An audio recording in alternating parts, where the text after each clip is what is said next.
at the House of Blues, Saturday, September the 28th, and Sunday, September the 29th. Special guest, the Bell Rays, if you're down with them.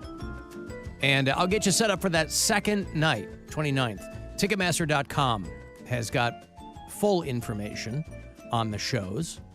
But caller 10, these are yours. Mike Ness and Social D this September. Good luck. 216-578-1007 or 800-348-1007. Pro tip, if a cop pulls you over and they hear you listening to this, they're probably just going to let you go. Because, you know, they figured you suffered enough. The Alan Cox Show. On 100.7 WMMS.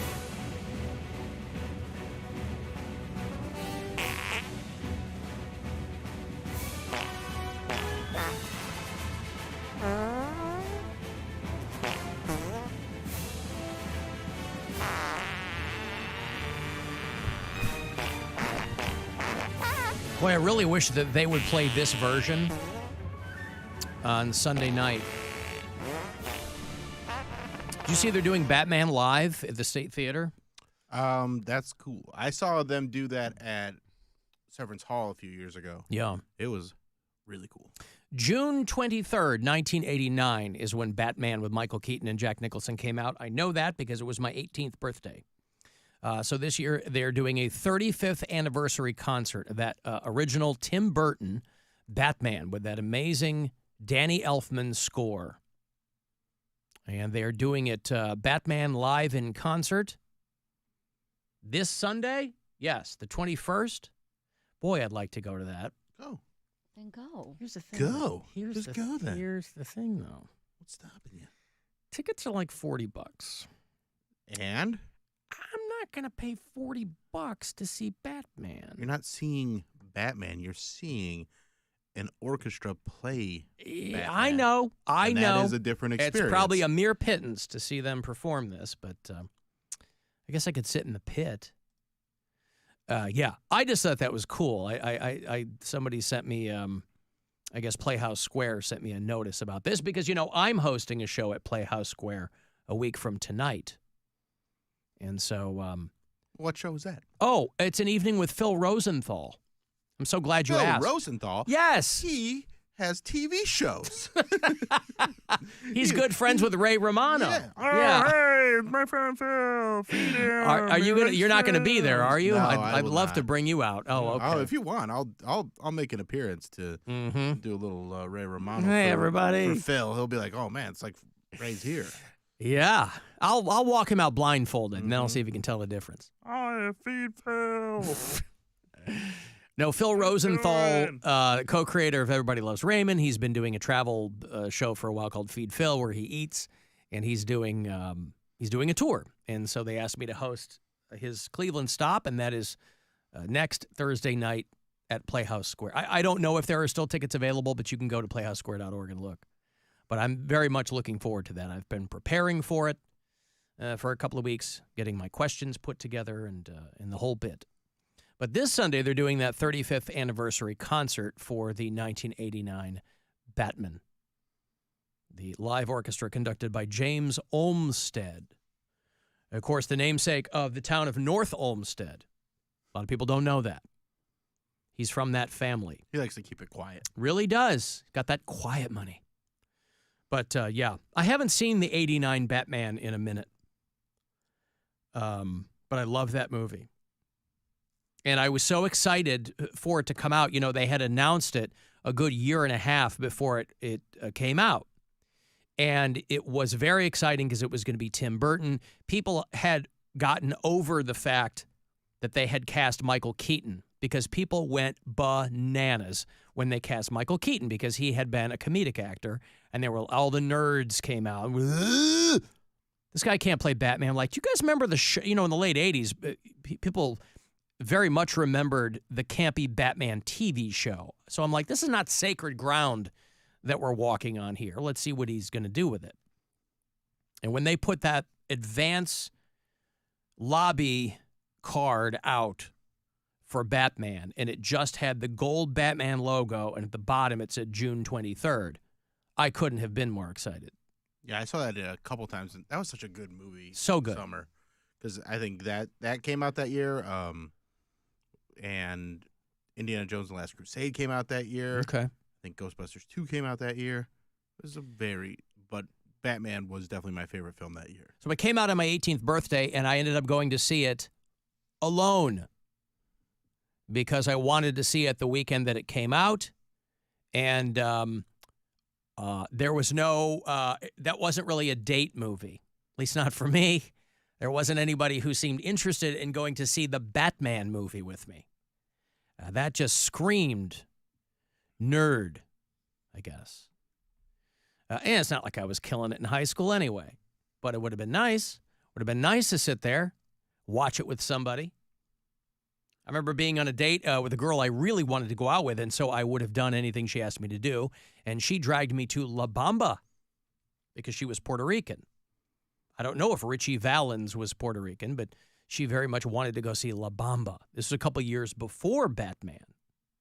I was 16 when La Bamba came out. And she bawled in this movie, because it's a sad movie. I mean, the Richie Valens story, it's a very sad movie. A very good movie, but sad. And I'm on a date with this girl, and she is sobbing. And if I had because of the movie, right? Not because she went with you. Column A, column B, probably a little of both. But if I had any, and again, it's not a situation where you have to console someone because it's not a true deep sadness. It's just you're reacting to a film. That's different than if something terrible happens and you need to be, consoled. Of course, I am famously a terrible consoler. What'd you do? My in this wife situation? will tell you that. What's that? So, Mary, can you play the crying girl in this situation? And I've literally never cried. So I know, but I'm very tough for me. You have a manager now. You're going to be doing different roles. You're going to be writing. You're going to be acting. So it's when you need to act, Mary. Okay. Dig all right, deep I'll try. down. I mean, I'll try. Yeah, and then Alan, you go ahead and console her. Wait, are we reenacting the movie? You're reenacting his date, her, or is this just in his general? Date. This is reenacting his date where he's going to try and correct what he couldn't do back then and console her now. Okay. After she... This is the saddest movie I've ever seen. Why would you bring me here? No, you wanted to go see this. Why would you let me see this? Oh, I was very excited to see it too, and so I thought we would go. And I think you're really hot, and so I wanted to go and do what you wanted to do. This has been a great movie. How could you say that I'm hot when I'm crying? Because you're so sweet and beautiful, even when you cry. Is this what you're into? You're a masochist? Is that popcorn bucket empty? You're the worst person I've ever met. My consolation was largely nonverbal. As soon as she started to cry, I quietly put her hand on the inside of my leg, and I thought that maybe that would console her. And well, we were in high school, you're just kind of trying to figure out what's going on. But no, again, it wasn't You've a situation. Come so far since then. I really haven't. A great line in the final, at least the first 20 minutes that I've seen of the Curb Your Enthusiasm finale. As I haven't got through the whole thing, where he's talking to a little kid in a hotel lobby, and he goes, I'm 76 years old, and I have never learned a lesson in my life. The episode is called No Lessons Learned. And I'm like, man, that's just, the old Seinfeld mantra when they were working on the show, the guiding principle of that program was famously, no hugging, no learning. He's like, you're not going to see growth in these characters over the course of 9 years. And I'm like, what a beautiful, pure way to approach that whole thing. So no, it wasn't like a pure consolation where she really needed me to make her feel better. Now, that aside, did I make her feel better later? And they didn't. I was really good with parents, but I was a white boy and I didn't know how anything was going to happen, but they liked me, I guess, enough. And we didn't go out for very long. We went out for like maybe 9 months or whatever. And then she joined the Air Force. I guess she's like, I got to get the hell away from you. Maybe somebody in the armed services will console me when I'm watching a film. But, I mean, at the time, I didn't think much of it, but I'm glad that she really wanted to go see La Bamba. Because I would have never gone. It's not a movie that would have occurred to me to go to, but I enjoyed it very much. And I discovered Los Lobos, who I enjoy to this day. And I don't know what she's doing now. She's probably married or dead. I don't know. Only two options. One or the other. Well, You're either married or you're dead. right. And it's even shades of difference within those two.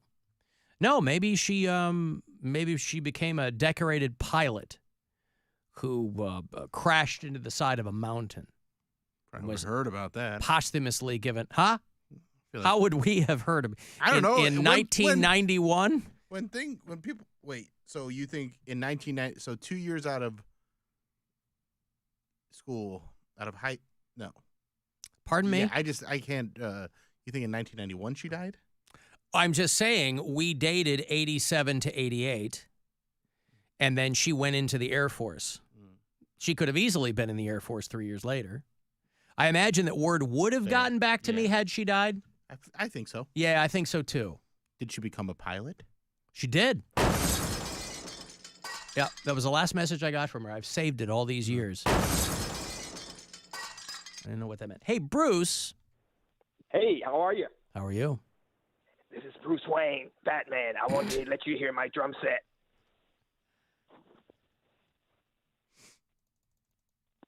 Are you ready? Yeah, I'm as ready as I'm going to get, man. Yep. All right, here we go.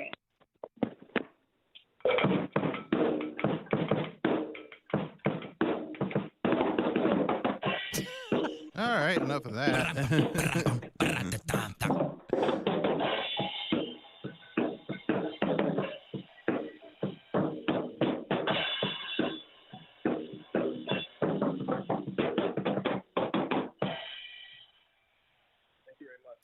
It's like John Bonham outtakes right over the phone. It's like I'm hearing a legend be born right here in front of me. We're truly not worthy. What kind of kit are you playing, Bruce? It is a CB Drums Pearl and Zildjian prototype set.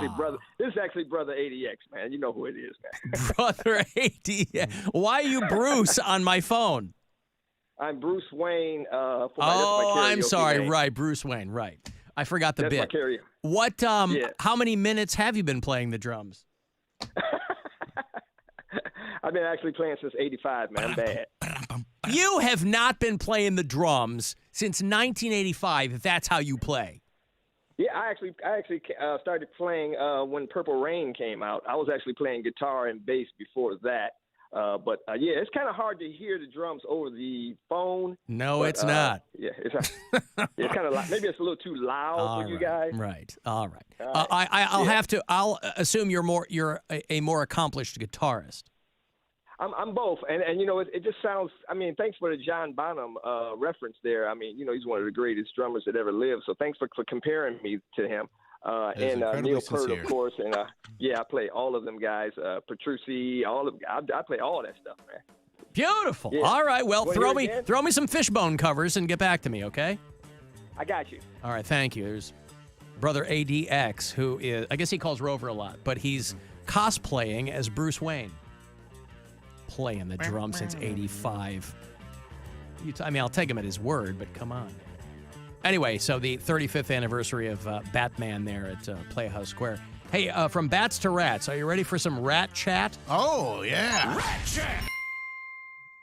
Our own Mary Santora, who decamped to New York City, and maybe you've heard this. Maybe this is on the front page of every newspaper box you walk past, but they're having a big problem in New York because of the garbage and because of the number of rats. That is never going to change. You're always going to have a ton of rats. The only time that you kind of mitigate the rat thing is when you flood and it takes them back out, right? That's the only time they ever see a decrease in rats. Otherwise, they famously have more rats than people. And they're trying to address a serious rise in leptospirosis, which is a bacterial illness that can be deadly to humans caused by rat urine. So just be careful. You know, you've got that garbage thing right outside your bedroom window. Yeah, but there aren't rats living in it. Rat chat! Where there's garbage, there's rats. I'm not out in the trash. But it's near you. What if there's some urine near the outside of your building and it seeps in? To where? Inside bed? your building. What if it seeps near your bed? What, just the fumes get you sick or what? No, the You urine lick itself. it? How do you have to interact with the urine? The news story I read is you got to lick it before you stick it. Well, I don't think that's going to be an issue. Where Not doing there a are lot of- garbage bags, there are rats. I understand that, but my question is how is the urine getting into people's system? It's a bacterial illness that causes flu-like symptoms. Getting water or soil contaminated by rat urine in your eyes, nose, mouth, or a break in your skin. This is why here is how you get your roommate to wash out the Brita pitcher. Hey, I don't want leptospirosis, and it's tearing its way through New York. But Rat check! You think that'll I'll keep work an on eye her? out. That might. I'll keep an eye out. I can't help but think that you sound a little dismissive of my concerns. Because I don't think that I have any, we don't even have a yard. We don't even have soil to become infected. But you have plenty of water, and you got plenty of garbage bags, and plenty of rats. Sure. Yeah. If the main source were to get the Astoria water hole, or wherever our water comes from, were to get infected, then yes, I could maybe get infected. But I'll try to keep my mouth off trash bags in the time being.